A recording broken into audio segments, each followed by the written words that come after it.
औज़ुबिल्लाहि मिनश्शैतानिर्रजीम बिस्मिल्लाहिर्रहमानिर्रहीम। नाज़रीन अस्सलामु अलैकुम व रहमतुल्लाहि व बरकातुहू और इस्तकबाल करते हैं हम अपने शो का नाम है जन्नत का खूबसूरत रिश्ता। जी हाँ, कि पिछले एपिसोड में हमने आपके साथ गुफ्तगू की थी, आपके सामने गुफ्तगू पेश की थी इस पाको पाकीज़ा के रिश्ते के बारे में, किस तरह से खुदावंद आलम ने इस रिश्ते को पाको पाकीज़ा बनाया। और आपके सामने हमने रसूल खुदा सल्लल्लाहु अलैहि वसल्लम की हदीस भी पेश की थी कि एक दूसरे के चेहरे को देखने से कितनी रहमतें नाजिल होती हैं। लिहाजा हमारे साथ आज मौजूद हैं इस गुफ्तगू को कंटिन्यू करने के लिए। हमारे साथ मौजूद हैं मोहतरमा नसरीन फ़ातिमा। आप अस्सलाम वालेकुम व रहमतुल्लाहि व बरकातुहू। वालेकुम अस्सलाम व रहमतुल्लाहि व बरकातुहू। अब पिछले एपिसोड में हमने निकाह के बारे में बात की थी, कितनी अज़मत है उसके और क्या क्या शराइत थे और क्या क्या चीज़ें हलाल और हराम थी, हमने गुफ्तगू की थी। इस एपिसोड में हम उसको कंटिन्यू करेंगे। और सबसे पहले आपका बहुत बहुत शुक्रिया कि आपने हमारे लिए वक्त निकाला और इस टॉपिक पे बात करने के लिए, क्योंकि बहुत ही हसास टॉपिक है। शौहर और बीवी के ऊपर जो टॉपिक है, मेरे ख़्याल से ज़्यादा हम इस बात को खुलासे में नहीं करते। लोगों का समझना, ये सोसाइटी या हमारी जो समाज है, इस टॉपिक को बहुत ही क्लोज़ करके बात की जाती है, यानी खुलासे के साथ बात नहीं की जाती है। ये जो शो है हमने ख़ास कर यूथ के लिए रखा है, आने वाली नस्लें हैं या जो कह रहे हैं जैसे एक सीज़न होता है शादी का, जो शादीशुदा जोड़ा है, नया जोड़ा है, उन लोगों के लिए, ताकि आगे जाके जो एक मयार बना रखा है अपोजिट जेंडर ने, लड़के लड़की ने, जैसे आपने पिछले एपिसोड में बताया था कि एक लड़के का सोचने का मेयार अलग होता है कि उसको किस तरह की लड़की चाहिए, और एक लड़की का मेयार होता है कि उसे किस तरह का लड़का चाहिए।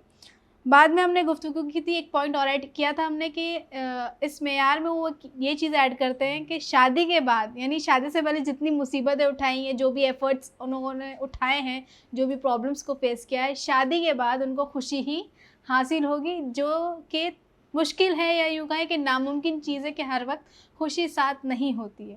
खैर, अगर जैसे कि आपने बताया कि निकाह एक वो शरीयत है, या वो एक कहते हैं ना कि खुदावंद आलम ने एक चीज़ बनाई है कि जिसकी वजह से ये रिश्ता पाको पाकीज़ा हो जाता है, दोनों जो लड़का लड़की वो हलाल हो जाते हैं। हमारा पहला सवाल इसके ऊपर ये कि निकाह के बाद शौहर और बीवी की अज़मत क्या हो जाती है, किस तरह से अज़मत बढ़ जाती है? औज़ुबिल्लाहि मिनश्शैतानिर्रजीम बिस्मिल्लाहिर्रहमानिर्रहीम रब्बि इश्रह ली सदरी व यस्सिर ली अमरी वहलुल उक़दतम मिन लिसानी यफ़क़हू क़ौली। सबसे पहले आप तमाम का तहे दिल से शुक्र अदा करती हूँ कि इतना बेहतरीन उम्दा तरीन टॉपिक लेके आप आए यहाँ पे। और चूँकि जिस तरह से सिस्टर आपने बताया, ये बहुत बात ये होती है ना कि जब हस्बैंड वाइफ के रिलेशंस की कोई बात हो रही होती है तो उसे बहुत ज़्यादा क्लोज रखा जाता है, ये सही है। और ये चीज़ यही होती है कि जो वालिदैन होते हैं वो अपनी औलाद की तरबियत इसी तरह से करते भी है कि देखो अपने शौहर को कभी तकलीफ़ न देना, या उनके सामने कभी अपनी ख्वाहिशात को बयान न करना, ये तमाम बातें जो होती हैं वो बोल रहे होते हैं, वो सिखा रहे होते हैं। लेकिन जो आपने मुझसे सवाल किया है ना, तो ये एक निकाह का रिश्ता जो है ना, ये बहुत बड़ी उसके बाद की जो जिम्मेदारी है वो बहुत बड़ी रिस्पॉन्सिबिलिटी है। ये कोई खेल नहीं है। बिल्कुल, बेशक। सबसे बड़ी चीज़ आप ये समझ लीजिए, मैं अपने चाहने वाले से, या जो भी हमारे शोज़ देख रहे हैं, प्रोग्राम्स देख रहे हैं, हर कम्युनिटी के लोग देख रहे हैं, ये ज़रूरी नहीं कि सिर्फ ये मज़हब इस्लाम यानी शिया मज़हब ही देख रही है, बल्कि हर कोई ये प्रोग्राम्स को पसंद करता है, देखता है। मैं सिर्फ ये कहूँगी कि जब रेडी हो खुद कपल ये रिस्पॉन्सिबिलिटी उठाने के लिए कि हाँ नाउ आई एम कैपेबल, कि मैं अभी कैपेबल हूँ कि मैं वो चीज़, वो जिम्मेदारी उठा सकती हूँ, यानी मैं शादी करने के बाद अपने फैमिली को छोड़ के जाने के बाद, न्यू फैमिली में जाने के बाद मैं उनके साथ में बेहतरीन रिश्ता रख सकती हूँ, या लड़का इस तरह से कैपेबल हो जाए कि हाँ मैं किसी की रिस्पॉन्सिबिलिटी ले सकता हूँ। क्योंकि मैंने फर्स्ट एपिसोड में भी आपके सामने यही बयान किया है कि बेटियाँ रहमत परवरदिगार हैं। खुदा ने दो रिश्ते बेटियों के लिए ऐसे बनाए हैं कि जिस पर वो आंख मूंद कर भरोसा करती है, एक उसके वालिद, दूसरा उसका शौहर। ये दो रिश्ते, भाई हैं, बहनें हैं, ये सब है, लेकिन जो मोहब्बत, जिसकी अटैचमेंट जो है, जो वालिद और शौहर, वालिदैन भी नहीं कहूंगी मैं, क्योंकि हम ये बताते हैं कि बेटियां जो है ना, रसूल खुदा सल्लल्लाहु अलैहि वसल्लम फरमाते हैं, बेटियां जो है ना वो वालिद से ज्यादा कनेक्टेड होती हैं। बहुत ज्यादा मोहब्बत होती है। जी बाप कभी जताते नहीं, दिखाते नहीं, लेकिन एक कनेक्टिविटी जो होती है ना, वो अल्लाह की तरफ से बेहतरीन गिफ्ट है। जी। ये खुदा ने एक बाप को और बेटी के लिए अता किया, बेटी को बाप के लिए अता किया, वालिद के लिए अता जी। किया। तो ये बहुत बड़ी रिस्पॉन्सिबिलिटी कि जब ये रेडी हो जाए कि हाँ हम ये रिस्पॉन्सिबिलिटी उठाने को तैयार है, देन उसके बाद शादी करें। जी रिश्ता थोपे नहीं, जबरदस्ती जैसे किसी को डाल जबरदस्ती दिया। किसी के साथ ना डालें। जी। आज देखिए, आज की हमारी जनरेशन और आज की हमारी यूथ, अगर मैं बात करूं, लड़कियां भी इतनी नॉलेजेबल है। जी। और पहला ज़माना नहीं था कि जिस ज़माने में माँ बाप रिश्ता पसंद कर लेते थे ये या जी, हाँ सिर्फ कर दिया, रिश्ता- बात होती थी, तय हो जाता जी। था। लेकिन रसूल खुदा सल्लल्लाहु अलैहि वसल्लम, मैं खुदा का जितना एहसान मानूं कम है कि खुदा ने मुझे वो दीन, वो मज़हब दिया जी। कि जिसमें हमें बताया है कि मज़हब इस्लाम में हज़रत रसूल खुदा सल्लल्लाहु अलैहि वसल्लम फरमाते, जब तक वालिद अपनी बेटी से इजाज़त ना ले ले जी। रिश्ते की, जी। और बेटी जब तक अपने वालिद से इजाज़त ना ले ले रिश्ते की, जी। उस रिश्ते में खुदा की रहमत दोनों की इजाजत जो है बहुत जरूरी वालिद की है। बेटी बेटी से की वालिद से। अगर खुदा ना खास्ता कभी बाप रिश्ता तय करना चाहता है, पसंद करता है, तो उसका पहला फरीजा क्या है कि आखिर बेटी अपनी से बेटी पूछ। से बताए कि बेटा जी। मैंने आपके लिए ये रिश्ता तय किया है। बेटी ने अपने लिए कोई चूज किया है तो उसका सबसे फर्स्ट प्रायोरिटी, फर्स्ट रिस्पॉन्सिबिलिटी ये है कि अपने वालिद से वालिद के बात पास आए। ये अगर चीज़ जो इस्लाम की सबसे बड़ी बुनियाद है मोहब्बत की, बेशक। वालिद के रिस्पेक्ट को बढ़ाती है, बचाती है, जी। इज्जत बढ़ाती है। यानी ये अगर हम ये सोचें, ये बहुत बड़ी रिस्पॉन्सिबिलिटी है जो कि होनी चाहिए। दूसरी चीज़ इसमें ये आती है सिस्टर कि अगर हम कभी कोई मेयार, जो मैंने पहले एपिसोड में भी आपके सामने बयान किया था कि दोनों की मेंटेलिटी जी कहीं ना कहीं मैच होती है, कहीं ना कहीं मैच नहीं होती है। बेशक। मैच्योरनेस लेवल कहीं मैच, एज गैप जी कहीं मैच होता है, कहीं नहीं होता। अब सबसे बड़ी चीज़ यहाँ पर ये आती है कि आज फ्रीडम चाहिए हर एक को। बेशक सही। शादी से पहले है फ्रीडम, तो शादी के बाद हम क्यों फ्रीडम ना ले? बेशक। देखिए ये पॉइंट बहुत इंपॉर्टेंट है कि हाँ। जो शादी के बाद माँ बाप ने औलाद को फ्रीडम दे रखी, जैसे कि मतलब घूमना है, कॉलेज वगैरह है, स्टडीज़ को ले लिया, स्टडीज़ को एक्सपांड कर रहे हैं, और फिर वही उनकी एक फिर वही मेयार, हम बात करें तो मेयार बढ़ता चला जाता है, और फिर वो एक उम्मीद बढ़ जाती है कि जब हम शादी से पहले इतनी फ्रीडम थी हमारे पास, तो शादी के बाद नहीं है। तो वो एक जो बातों की वो जो हम कहते हैं ना कि इसमें मीठी मोहब्बत के दरमियान में खराश पैदा हो जाती है। एक छोटी सी मिसअंडरस्टैंडिंग कहे या कुछ कहे, जब अगर जहनियत बात ना दे रही हो, तो इसके लिए बयान किया गया हमारे रिश्ते में निकाह से पहले सिगा करार दिया गया है।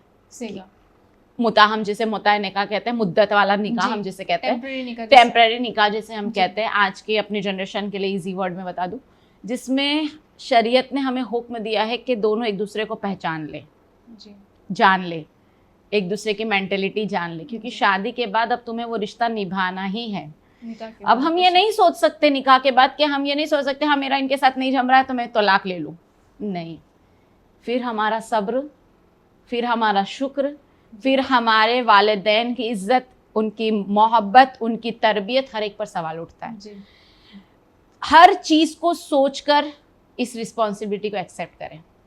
तीसरी चीज़ इसमें ये बताई जाती है, थर्ड थिंग इज के सोया हुआ इंसान निकाह के बाद, अगर मैं आपके सामने बयान कर दूं, सोया हुआ इंसान निकाह के बाद जाके सो जाए, खुदा आलम उसे पूरी रात की इबादत का सवाब दे रहा है।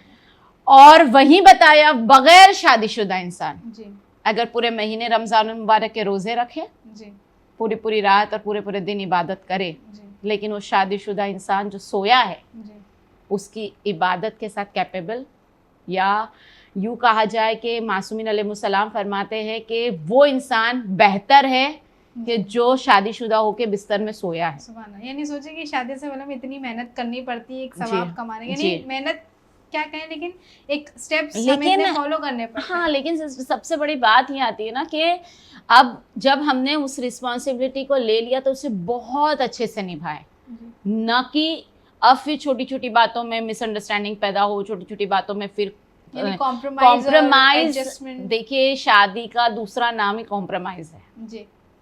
कॉम्प्रोमाइज दिए बगैर हम ये सोचेंगे कि मैं दोनों के लिए, कपल के लिए भी मैं बयान करूंगी कि अगर लड़की ये सोच रही कि जाने के साथ मेरे नेक्स्ट डे के बाद ही मेरा शौहर मेरा हो जाए, पॉसिबल नहीं है।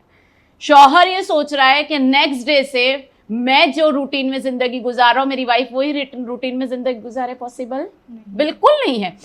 अंडरस्टैंडिंग होना जरूरी है, इसको उसे समझना है, उसे इसे समझना है। अगर दोनों के बीच में अंडरस्टैंडिंग है तो ये रिश्ता कामयाब है, और अगर इसके बीच में अंडरस्टैंडिंग ही नहीं है तो ये रिश्ता कभी कामयाब यानी कभी आगे ही नहीं बढ़ सकता, फिर उनके बीच दूरियां ही आती चली जाती है। इसीलिए बताया गया सबसे बड़ी रिस्पॉन्सिबिलिटी जो अगर हम देखें तो आपके सामने बात नहीं की तो बयान कर दो, मौला कायनात अली इब्न अबी तालिब अलैहिस्सलाम जब घर आते थे और इस तरह से मौला घर आते थे कि मौला बगीचे में काम किया करते थे, कुओं से डोल निकालते थे पानी का, देन दरख्तों में जाके मेरे मौला डालते थे। तो आप तसव्वुर कर सकते हैं कि कितनी थकान मेरे मौला को लगती होंगी कि पूरा दिन मेरे मौला बगीचों में काम करते थे, उस डोल को खींचते थे, शोल्डर्स पेन होती होंगी, न जाने क्या क्या होता होगा, बदन के लिबास के ऊपर मौला के कीचड़ भी उड़ता था, तमाम चीज़ें जो शहजादी कौनैन बयां करती है, तमाम चीज़ें।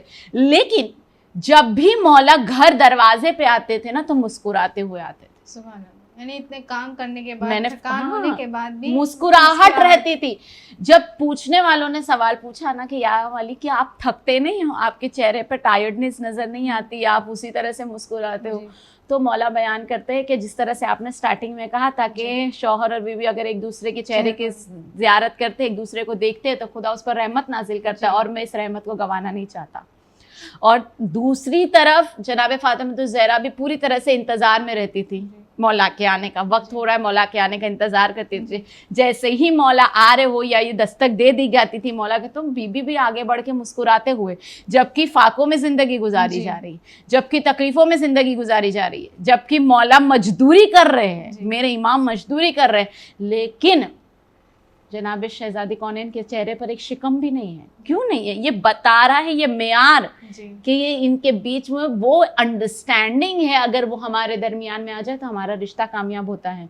और कुरान मजीद में भी यही सबसे बड़ी चीज़ खुदावंद आलम फरमाता है कि अगर तुम चाहते हो कि तुम्हारे रिस्क की फिक्र तुम छोड़ दो, रिस्क की फिक्र करना छोड़ दो, रोजी की फिक्र करना छोड़ दो, तो तुम बेहतरीन लड़की के साथ अक्द करो, बेहतरीन लड़की के साथ निकाह करो, निकाह करने के बाद उसके साथ बेहतरीन रिश्ता कायम करो, मोहब्बत से रहो।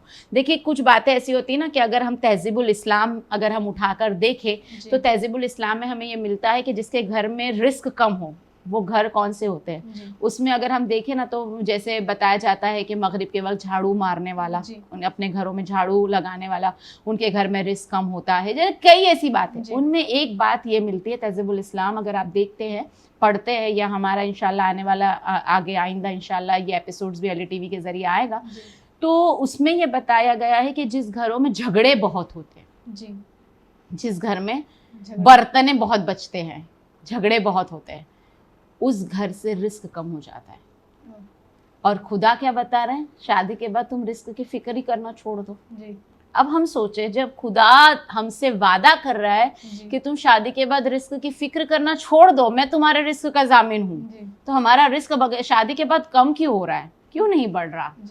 तो कहीं हमारी गलती भी है जो हमें इस्लाम ने मजहब रोजी की रिस्क की शिकायत करते हैं तो कहीं ना कहीं हम लोगों की ही उसमें गलती है, हमारा हाथ है उसमें, बिल्कुल, कि हमारे वजह से ही खुदावंद आलम जब हुक्म दे रहे हैं तो शायद हम उस पर अमल नहीं कर। और कई घर ऐसे हो गए आप देखिए कि जो रोजाना का कमाते, रोजाना का खाते, रोजाना खुश है, जब उनसे पूछा जाए तो कहते हैं कि हमें कोई फिक्र नहीं है क्योंकि खुदा हमारा रहमानुर रहीम, खुदा परवरदिगार हम पर रहमत नाजिल कर रहा है। क्यों? कहा कि हम खुश रहते हैं, हम अपने घर में अपनी छोटी सी फैमिली में हो या बड़ी फैमिली में हो, हमारे चेहरे पर हमेशा मुस्कुराहट रहती है, उसके घर में कभी तकलीफ नहीं आएगी, कभी तंगी नहीं आएगी, कभी परेशानी नहीं आएगी। क्यों? क्योंकि जो वो बात है कि वो हुक्म परवरदिगार पर अमल कर रहा है। अगर हमने वाकई निकाह के बाद अपनी रिस्पॉन्सिबिलिटी, तो दोनों को चाहिए शौहर और बीवी को कि अपनी अपनी रिस्पॉन्सिबिलिटी को बेहतर तरीके से अपनाए, और यही अजमत जो है ना वो बढ़ाती है, और वो अजमत जो है वो जन्नत तक हमें पहुंचाती है। सुभान अल्लाह, सुभान अल्लाह। अब जैसे आपने निकाह के बाद बताई कि क्या अजमत है शौहर और बीवी की,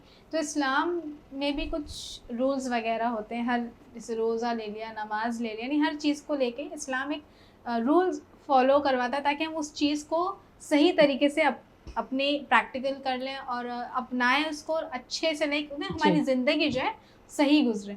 तो दूसरा सवाल ये कि जो इस्लाम में रूल्स बताए गए हैं शौहर और बीवी के लिए वो क्या है? देखिए, अगर हम देखें तो सबसे ज़्यादा अगर इस्लाम में कुरान मजीद खोल कर देख लें, सबसे ज़्यादा रूल्स ही रूल्स हैं कि हस्बैंड के वाइफ के लिए और वाइफ को हस्बैंड के लिए तमाम रूल्स है। लेकिन उसमें सबसे बड़ा रूल ये जो बताया गया ना कि फर्स्ट रूल इसके ये है कि एक दूसरे की रिस्पेक्ट करें, इज्जत करें, हस्बैंड वाइफ। ना वाइफ अपने शौहर को कमतर समझे, ना शौहर अपने वाइफ को कमतर समझे। ये सबसे बड़ी चीज़। देखिए, ये बात इसलिए निकाली हूँ मैंने कि जब ये रूल्स की बात आई है तो मैं बयान करती चलूँ। कभी कभी ऐसा होता है कि मेयार नहीं सही, लेकिन कुछ बातें ऐसी होती कि हाँ रिश्ता बहुत अच्छा है, रिश्ता तय कर लिया गया जी। लड़की एजुकेटेड है लेकिन लड़का कम पढ़ा हुआ है जी। अब कहीं ना कहीं साल दर साल के बाद ये बात टकराती है जब बच्चे हो जाते हैं या स्कूल्स में जाके एडमिशन्स लेने। आज पेरेंट्स के एजुकेशन ज़रूरी इम्पोर्टेंस रखती है बच्चों के एडमिशन्स के लिए। तो जब ये उस वक्त कुछ दिल के अंदर एक फीलिंग्स जो होती है ना, वो होती है कि मेरा एजुकेशन लेवल इनसे हाई है। या कभी ऐसा होता है हस्बैंड ये सोच रहा होता है कि मैं इतना पढ़ा लिखा हूँ, आई एम डॉक्टर, और ये एक नॉर्मल 10th स्टैंडर्ड या उससे ज़्यादा कुछ नहीं, 10th 12th उससे ज़्यादा इसने कुछ नहीं पढ़ा। यानी एक वो चीज़ है तो जहाँ पर उनके रिस्पेक्ट को कम कर रहा है। दूसरी चीज़ ये होती है कि कहीं वाइफ जो होती है वो बहुत ज़्यादा अमीर फैमिली से बिलोंग कर रही होती है तो शौहर मिडिल क्लास फैमिली से होता है, या वाइफ मिडिल क्लास फैमिली से तो शौहर हाई फैमिली से बिलोंग कर रहा होता है। तो यहाँ पर भी रिस्पेक्ट की बात आती है, यहाँ पर भी यानी फैमिली रिस्पेक्ट आती है। यानी अब अगर बेटी मिडिल क्लास फैमिली की है और शौहर उसका जो है वो हाई क्लास फैमिली का है, तो बेटी के फैमिली वाले थोड़ा सा अपने आप को कमतर समझते हैं। हाँ, ये सोच उनके दिल में ये बैठी हुई है और ये आज हमारे माशरे ने बनाया और बहुत ज्यादा आप वरना अगर तसव्वुर करें, इस्लाम अगर उठा के देखें, सबसे बेहतरीन अक्द अगर किसी का हुआ है तो जनाब खदीजतुल कुबरा और रसूल खुदा सल्लल्लाहु अलैहि वसल्लम, जहाँ बीबी मलकतुल अरब थी तो रसूल खुदा तो हाँ, तो हम एक तसव्वुर नहीं कर सकते कि वो मेयार क्या था, लेकिन बीबी की जिंदगी इस तरह से गुजरी है कि जो इस तरह से जब उतरती थी अपने बिस्तर से तो कालीनों पे कदम रखती थी जी। दस्तरखान पे 40 नेमतें होती थी और जो रसूल के घर आई हैं तो चक्की है हाथों में। पूरी दौलत बीबी ने निछावर कर दी इस्लाम को बुलंद करने के लिए, इस्लाम को आगे बढ़ाने के लिए। और कभी पूरी जिंदगी जब तक मौल रसूल के साथ रही, बीबी ने कभी ये नहीं जताया कि आज जो दीन मजहब इस्लाम जो चल रहा है वो मेरी दौलत से। तसव्वुर करें हम, ये बात हमारे माशरे ने फैलाई है। और ये जो है ना, ये जो बात आती है ना निकाह के बाद या निकाह से पहले जब रिश्ता तय होता है तो ये डिमांड्स जो होती है, अब ले लीजिए दहेज की डिमांड्स हो या कुछ और गिफ्ट्स देने की डिमांड्स हो जो घर वालों को, फैमिली को, ये ट्रेडिशन, ये बताइए मुझे कि कौन से हमारी किताब में लिखा हुआ है? कहीं किताब में नहीं लिखा हुआ कि तुम हमें चाहिए कि हस्बैंड की फैमिली को इतने गिफ्ट्स देने हैं। तोहफा एक नेमत है, तोहफा एक रिश्तों को बढ़ाने का या रिश्तों को कामयाब करने का बेहतरीन तरीका। इसके बारे में भी इंशाल्लाह आने वाले एपिसोड में मैं बयान करूंगी कि अगर हस्बैंड अपनी वाइफ को गिफ्ट देता है और वाइफ अगर अपने हस्बैंड को गिफ्ट देती है तो खुदा कितना राजी होता है। लेकिन वो हस्बैंड वाइफ की बात है, यहाँ पर कमतरी आ जाती है। रिस्पेक्ट जो है ना, इज्जत जो है वो कहीं ना कहीं झुकती हुई नजर आती है। अब वो तोहफे ऐसे होते हैं कि सामने वाले को पसंद नहीं आते, फिर उनकी इंसल्ट की जाती है। या कई चीज़ ऐसी होती है डिमांडेड कि मैंने तो यहाँ तक देखा है कि अगर शादी हो रही है तो बाप अपनी पूरी दौलत मिटा देता है बेटी के पीछे, जो उसने पूरी जिंदगी पाई जोड़ी। वो जानता है मेरे एक बेटी के बाद मेरी दूसरी बेटी का भी मुझे करना है, लेकिन पहली बेटी के लिए सब कुछ देना जरूरी है उसका। फिर ये मायने अगर मीनिंग हम निकालें तो मतलब शादी फिर मुझे ये नहीं लगता हमें कि शादी दो लोगों के बीच हो रही है, दो फैमिली, इट्स लुक लाइक कि ये दौलत की वजह से। देखिए, यही सबसे बड़ी रूल जो है ना यहाँ पे इस्लाम ने, जो मजहब इस्लाम ने जो सबसे पहला रूल बनाया है वो ये है कि एक दूसरे की इज्जत करो, एक दूसरे की रिस्पेक्ट करो। हमारा मजहब किसी के सामने सर झुकाना नहीं सिखाता, सिवाय हुक्म परवरदिगार के या खुदा के सामने, अगर खुदा कहता, आप तसव्वुर करें, खुदा चाहता तो क्या देता, वाइफ को चाहिए शौहर के सामने रोजाना सर झुकाया करे, लेकिन हुक्म परवरदिगार ये भी नहीं। हाँ, खुदा ने कहा है अपने शौहर की इज्जत करो। अगर मैं तुम्हें हुक्म देता कि मेरे बाद किसी और के सामने सर झुकाना है तो वो तुम्हारा शौहर है, वो तुम्हारा शौहर है, लेकिन खुदा ने एक औरत की इज्जत को रखा है, संभाला है। जन्नत शायद यूं ही नहीं है औरत के कदमों में। ये चीज है ना, जो ये इज्जत की बात आती है। सबसे फर्स्ट थिंग, हस्बैंड वाइफ एक दूसरे की इज्जत करें, एक दूसरे की फैमिलीज की रिस्पेक्ट करें। अगर ये रहेगा रूल नंबर 1, तो ये रिश्ता हमेशा कामयाब होता है। रूल नंबर 2, सब्र से जिंदगी को गुजारे, शायद जो है ही नहीं, जो नहीं है हमें। मैंने पूरा समझा दिया है, फर्स्ट रूल में ही मैंने बता दिया, सब्र भी ज़रूरी है ज़िंदगी को गुजारने के लिए। बाज़ औक़ात ऐसा होता है कि जो बेटियां, मैं बात करूं तो हम अगर अपने वालिदैन के घर में थे तो हमारे पास गाड़ियां थी, नौकर चाकर थे, फ्रीडम था, सब कुछ था। लेकिन अगर हमारे शौहर के पास वो सब नहीं है तो हम सबसे पहले क्या कहते हैं, हम तो हमारी मम्मी के घर में थे तो हमारे वहाँ काम वाली थी, सर्वेंट थी, हमने कभी ये काम नहीं किया, तो हमारा सब्र है इसमें। अगर वही हम काम कर ले, जताने की जरूरत नहीं है, खुदा कह रहा है कि इसने सब्र से काम लिया, ये बड़ी चीज है। अगर हस्बैंड अपने वाइफ को कभी ऐसा हो जाए कि कोई ऐसी मुश्किल या कोई ऐसी बात उसके दिल को बुरी लग जाए, तो वो सब्र कर ले। यहाँ पर यही चीज सबसे बड़ी इंपॉर्टेंट रखती है। अगर हमने सब्र करना सीख लिया, हर हाल में शुक्र करना सीख लिया, हमारी ज़िंदगी कामयाब है। ये इस्लाम का रूल नंबर 2 है, जो निकाह के बाद फॉलो करना ज़रूरी है। रूल नंबर 3, एक दूसरे के ऐबों को छुपाए। कभी भी एक दूसरे के ऐबों को जाहिर ना करें कि इनके अंदर ये ऐब है, हस्बैंड के वाइफ के अंदर ये ऐब है। ये लोगों के दरमियान में जाहिर हो जाते हैं, लोग तो चलिए, लेकिन फैमिली मेम्बर्स के सामने भी जाहिर होता है। हस्बैंड वाइफ एक दूसरे का लिबास है, और ये अगर लिबास के ऊपर थोड़ा सा भी दाग लग जाए तो क्या हमें पसंद आता है? हम सबसे पहले उस दाग को मिटाने की कोशिश करते हैं। ऐब सबसे बड़ा दाग है, तो अगर हम उस दाग को छुपाना चाहते हैं तो एक दूसरे के ऐब को छुपाएं, कभी भी जाहिर ना करें। चाहे लड़की की माँ ही क्यों ना हो, उसके सामने भी ना जाहिर करें, चाहे लड़की की माँ क्यों ना हो, उसके सामने भी जाहिर ना करें। ऐबों को छुपाएं एक दूसरे के, और उस चीज़ को भूलने की कोशिश करें, और फिर देखिए रिश्ते कामयाब होते हैं। ज़िंदगी जो है ना, वो आगे बढ़ती चली जाती है, खुशियाँ उसमें और आती चली जाती है। कई ऐसे ऐब हैं जो हस्बैंड के अंदर होते हैं, कई ऐसे ऐब है जो वाइफ के अंदर होते हैं, लेकिन उन तमाम बातों को अगर एक पर्दे की माने ढक दिया जाए, और तो वाइफ के दिल में रिस्पेक्ट बढ़ती है कि ये मेरा ऐब जानता था लेकिन नहीं बताया। हम मोहब्बत, सबसे बड़ी चीज, हमारे हर राज को, हमारे हर बात को खुदा जानता है, हमारे हर ऐब को खुदा जानता है, लेकिन फिर भी वो जाहिर नहीं करता। इसीलिए तो कहा गया सत्तारुल उयूब। क्यों कहा गया? इसलिए कि खुदा ने कभी हमारे ऐब को जाहिर नहीं किया, जबकि खुदा हर बात जानता है, क्या चीज़ है, क्या सही है, क्या गलत है, लेकिन फिर भी जब उसने जाहिर नहीं किया तो हम नाचीज़ बंदे क्या किसी के ऐब को जाहिर करें। और यही सबसे बड़ी चीज़ है कि अगर हम ये काम करते हैं तो खुदा हम पर रहमत नाजिल करता है, और वो हस्बैंड वाइफ का रिश्ता जो है ना, वो बहुत ज़्यादा कामयाबी हासिल करता है। रूल नंबर 4, एक दूसरे को एहसास होना ज़रूरी है। एहसास होना ज़रूरी है। अब समझे, मैं एक बात बयान कर दूँ कि अगर देख रहे हैं ना कि पूरा दिन वाइफ हेल्पिंग हैंड है, घर में काम कर रही है, सर्वेंट के साथ भी काम कर रही है, बच्चों को भी इंटरटेन भी कर रही है। अभी का ही दौर ले लीजिए, अगर ये लॉकडाउन पीरियड का ही अगर हम दौर ले लें, तो हम सबसे ज़्यादा, अगर इस सिचुएशन के अंदर अगर हम किसी को देख रहे हैं जो सबसे ज़्यादा हार्ड वर्किंग है, तो वो कौन है? औरत। सही। क्योंकि आज बच्चों को भी संभालना है, शौहर के लिए दिन भर घर में है, उनकी भी प्रायोरिटी, उनकी भी रिस्पेक्ट, उनकी भी इज्जत, सब कुछ देखना है, हैंडल करना है, उनकी रिस्पॉन्सिबिलिटी को पूरा करना है, उसके बाद हर चीज़ का ख्याल रखना है। तो सबसे ज़्यादा हार्ड वर्किंग अभी वही है। तो अगर ये एहसास होना ज़रूरी है। अगर शौहर देख रहा है कि मेरी वाइफ पूरे दिन की थकी हुई है, तो शाम में एटलीस्ट उसके साथ 2 मोहब्बत के मीठे बोल दे, या अच्छी बातें कर ले, या उसके करीब कुछ देर के लिए बैठ जाए। वाइफ की पूरी थकान उतर जाती है, वो नॉर्मल हो जाती है।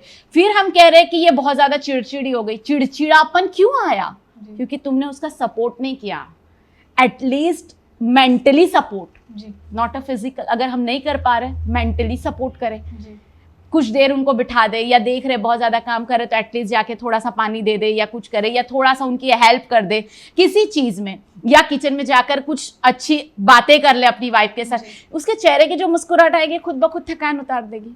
या हम देख रहे हैं कि हस्बैंड अगर घर से बाहर है, जी एहसास है हमें पूरे दिन के थके हुए हैं, जब वो घर आए तो फिर उनकी खिदमत वैसे करे जैसा वो चाहते हैं, उनके साथ वैसा बिहेव करे जैसा वो चाहते हैं। अगर ये एहसास रहा ना तो इस रिश्ते को कोई नहीं तोड़ सकता, बेशक। और ये रिश्ता जन्नत का खूबसूरत रिश्ता बनता है, और ये बेहतरीन रिश्ता बनता है अगर उनके दिलों में मोहब्बत और एहसास का जज्बा रहे। जी। और ये एहसास का जज्बा हम अगर देखते हैं ना तो शादी के कुछ दिनों तक हमें नजर आता है, जी या यूं कहे कुछ सालों तक। जी। उसके बाद जब बच्चे हो जाते हैं सब कुछ खत्म हो जाता है। लेकिन ये एहसास का रिश्ता कब्र तक रखें अपने हस्बैंड और वाइफ के बीच जी में, बेशक। और अगर ये रिश्ता रहेगा तो इंशाल्लाह कामयाबी ज़रूर होगी।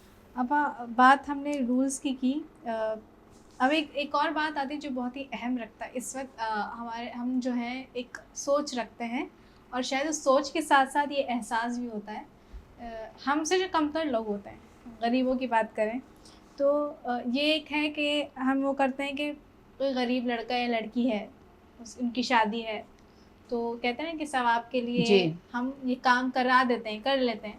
इसमें इस्लाम का क्या कहना है? क्या इस्लाम क्या देखिए हुक्म देता है? बहुत ज़्यादा सवाब है। इस्लाम ने यही बताया है कि अगर किसी यतीम बेटी की शादी करा दी जाए, जी बहुत अजीम सवाब है। सवाब भी मैं आपके सामने बयान करती चलूँ। और अगर यतीम ना भी हो, लेकिन हाँ वालिदैन जो है वो बहुत ज़्यादा ऐसी फैमिली से रखते हैं कि जो एकदम मिडिल क्लास है या लो क्लास है, उनके पास में वो कैपेबिलिटी नहीं है कि वो अपनी बेटी का खर्च शादी का उठा सके, तो उनकी अगर हेल्प कर रहे हैं या किसी का रिश्ता तय करने में हेल्प कर रहे हैं तो ये बहुत ज़्यादा सवाब है। और सवाब क्या है, हज़रत रसूल खुदा सल्लल्लाहु अलैहि वसल्लम फरमाते हैं कि अगर हम एक एक जुमला अगर किसी के रिश्ता तय करने के लिए या किसी की शादी की रिस्पॉन्सिबिलिटी उठाने के लिए अगर हम अपनी तरफ से कुछ चीज़ कर रहे हैं तो रसूल खुदा सल्लल्लाहु अलैहि वसल्लम फरमाते एक एक जुमले के बदले और एक एक कदम के बदले हक ताला उसको पूरी पूरी रात इबादत का सवाब अता करता है। और दूसरी चीज़ बयान की गई कि एक एक साल के रोज़े का सवाब अता करता है, जन्नत में 1000 हूर अता करता है। और बयान किया गया जन्नत के मकाम यानी जो मकान याकूत है उसको, वो मकान याकूत जो है वो मोती जो है, वहाँ के मोती जो है वो खुदा वो अता करता है। यानी इसका बहुत ज़्यादा। और कहा कि अगर किसी का रिश्ता तय करते तो हज का सवाब अता करता है, और अगर किसी की गरीब की यतीम बेटी की शादी करा देते हैं तो ये तमाम सवाब अता होते हैं।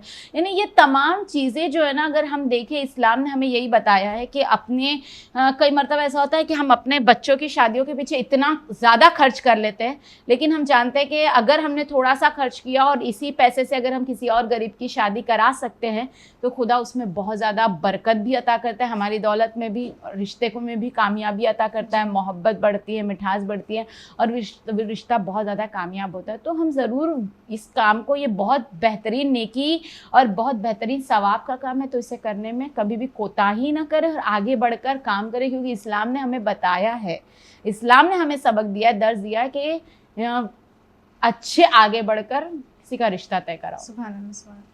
अब वक्त बहुत कम है, आप वक्त की बहुत तंगी है हमारे शो में, तो आखिरी सवाल है आपसे कि कुछ रिश्तों में शौहर और बीवी उनके बीच जो नाराज़गी हो जाती है, ठीक है, लेकिन उसका जो ये जो नाराज़गी है तो दूर करने में जो कोई थर्ड पर्सन दूर करा रहा है जी, या कोई बोलते हैं ना कोई ख़ास होता है जो इन चीज़ों में ये प्रॉब्लम जो उसको सॉल्व करने में मदद करता है, तो उसके लिए क्या है, क्या सवाब है?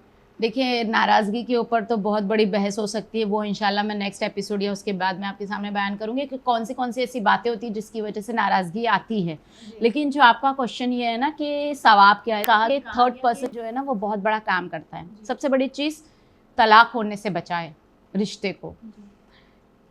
अगर हम देख ले तलाक हम छोटी छोटी बातों पर ले रहे हैं, जबकि इसमें कोई बड़ा रीज़न नहीं है, छोटी छोटी बात है। अगर हम देखें कि ज़िंदगी को हस्बैंड के साथ में अगर गुजार रहे तो बड़ी मुश्किल से गुजारो। जनाब आसिया का वाक़या अगर हम ले ले तो फ़िरौन ने सबसे ज़्यादा जुल्म किया जनाब आसिया के ऊपर, लेकिन फिर भी जनाब आसिया फ़िरौन को छोड़ के नहीं गई। अगर चाहती तो जा सकती थी बीबी, आज उनका मकाम कहाँ है? जन्नत के चौथे दर्जे पर। और हम तसव्वुर नहीं कर सकते कि उस बीबी की मंजिल, उस बीबी की नेमत जो खुदा ने उन पर रहमत नाजिल की वो क्या है। तो नाराज़गी तो पहली चीज़ है कि हस्बैंड और वाइफ के बीच में होनी ही नहीं चाहिए। सॉर्ट आउट कर ले, जल्दी से प्रॉब्लम्स को हल कर ले। अगर ये प्रॉब्लम हल ही नहीं हो रही और बात आ रही है तलाक तक, या बात आ रही है रिश्ते को टूटने तक, या बहुत ज़्यादा कड़वाहट आ रही, तो उसमें थर्ड पर्सन को इन्वॉल्व ज़रूर करें। अब वो थर्ड पर्सन जो है ना, वो अगर इन दोनों के बीच की मिसअंडरस्टैंडिंग को पैदा करता है, तो बयान किया गया उसके एक एक जुमले के बदले खुदा उसे शहीदों का सवाब अता करता है और जन्नत में उसके लिए बेहतरीन मकान अता होता है। और बयान किया गया कि अगर वो जितने साल, मतलब उसने जितना वक्त लिया है उस नाराज़गी को दूर करने के लिए, उस प्रॉब्लम को सॉर्ट आउट करने के लिए, तो कहा क्या, खुदावंद आलम उसे एक एक जुमले के बदले एक एक साल की इबादत का सवाब देता है और एक एक शहीदों का सवाब देता है। तो हम तसव्वुर नहीं कर सकते कि सबसे पहली चीज़ तो नाराज़गी होनी ही नहीं चाहिए, लेकिन हो जाती है मिसअंडरस्टैंडिंग, और क्या रीज़न्स है उसके होने के, वो भी इंशाल्लाह हम अपने इस खूबसूरत रिश्ते वाले एपिसोड में ज़रूर आपको बयान करेंगे। लेकिन ये जो बातें हैं और जो इनको सॉर्ट आउट करता है, खुदा उस पर बहुत रहमत करता है। तो मैं तमाम व्यूवर्स से और ये कोशिश करूंगी कि किसी के रिश्तों को तोड़ने की कोशिश ना करें, जोड़ने की, बल्कि उनके रिश्तों को जोड़ने की कोशिश बेशक, करें। बेशक। अगर वो रिश्तों को जोड़ने की कोशिश करता है तो शहीदों वाला काम करता है। जी। और अब तसव्वुर कर ले, अगर वो रिश्तों को तोड़ने की कोशिश कर रहा है जानबूझकर, जबकि जानता है कि इनके बीच प्रॉब्लम सॉल्व हो सकती है, इनकी मिसअंडरस्टैंडिंग दूर हो सकती है, लेकिन फिर भी जानबूझ के तोड़ रहा है जिसमें उसका फायदा हो, तो वो शैतानों वाला काम कर रहा है। तो अब हम सोचे हमें शहीदों का दर्जा पाना है या शैतानों का दर्जा पाना है, तो ये मंजिल है हमारी। आपका बहुत बहुत शुक्रिया कि आपने हमें इस शो के लिए वक्त दिया और आपसे इस बारे में गुफ्तगू की। और फिर से मैं बयान करते चलूँ कि ये शो जो है हमारे यूथ के लिए है, तो प्लीज़ आप लोग उसको ज़रूर देखें और अपनी आने वाली ज़िंदगी में इसको ज़रूर प्रैक्टिकल में भी लाएं, क्योंकि बहुत ज़रूरी है इस रिश्ते को निभाना। और मुश्किल भी, ये भी नहीं है कि बहुत आसान है, लेकिन ये रिश्ता मुश्किल भी है निभाना। तो हमारे साथ इस बने रहिए, जुड़े रहिएगा। अगले एपिसोड में हम और भी इस रिश्ते के बारे में बात करेंगे। जब तक के लिए वस्सलाम वालेकुम रहमतुल्लाहि व बरकातुहू।